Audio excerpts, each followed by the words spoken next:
bonjour à tous, on va parler métier du marketing, de la communication, de l'événementiel, et en particulier aujourd'hui d'un métier qui est la communication de crise avec Fabienne Laurenceau. Bonjour Fabienne. Bonjour Guillaume.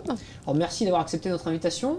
Est-ce que tu peux te présenter avant qu'on parle finalement de ce métier bien particulier ? Eh bien, Fabienne Laurenceau, alors moi je ne suis pas un fruit de la communication. J'ai d'abord fait des études de droit. Donc je suis une juriste de formation qui est finalement tombée dans le gros chaudron de la communication. Et c'est les opportunités de gestion de com de crise qui ont fait qu'aujourd'hui je suis consultante en communication de crise après en avoir participé à la gestion de nombreuses situations de crise par le passé, depuis 20 ans. Alors c'est quoi finalement le métier de la personne qui gère aujourd'hui en termes de communication, une communication de crise ? Alors, la communication de crise, c'est un peu dans l'imaginaire des gens avoir une lance à incendie d'un côté puis une baguette magique de l'autre. Dans les faits, c'est ni l'un ni l'autre parce que l'objectif, c'est, on ne peut pas réinventer l'histoire, mais c'est plutôt, mais on peut l'assimiler un peu à un travail de pompier finalement, qui consiste à cantonner la situation et faire en sorte qu'elle ne s'aggrave pas. Donc, et d'accompagner les opérationnels qui managent la crise par la communication induite en interne et en externe de l'organisation ciblée par la crise. Okay. Alors quelles sont les missions finalement principales pour ce métier ? Alors, les missions principales, c'est déjà identifier, si possible en amont, anticiper. Rares sont les organisations qui le font encore.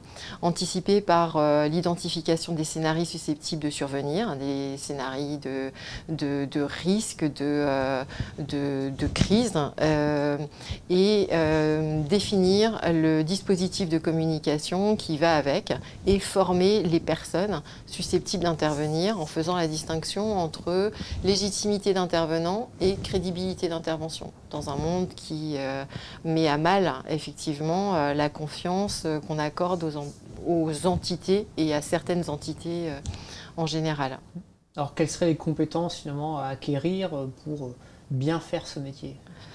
Être rigoureux déjà, être réactif également, on dit tout le temps, sans confondre vitesse et précipitation, et être dans l'empathie. Il est vraiment important d'être encore plus caméléon que communicant en général et d'avoir cette capacité décuplée de se mettre à la place des différentes parties prenantes internes et externes pour faire en sorte que cette communication de crise, parce que c'est une phase quand même aiguë de communication, corresponde le mieux possible aux personnes à qui on s'adresse. J'insiste encore, tant en interne qu'en externe de l'organisation visée par la crise. D'accord. Alors quel conseil tu donnerais à un étudiant qui voudrait justement partir vers cette particularité-là de la communication ?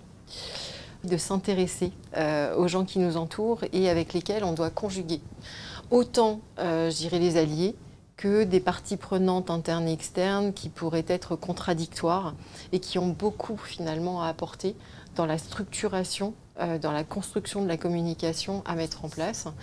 Et d'être curieux évidemment. Mais j'insisterai plutôt sur l'empathie avec aussi un goût poussé sur la vision globale et le sens de la stratégie dans son ensemble.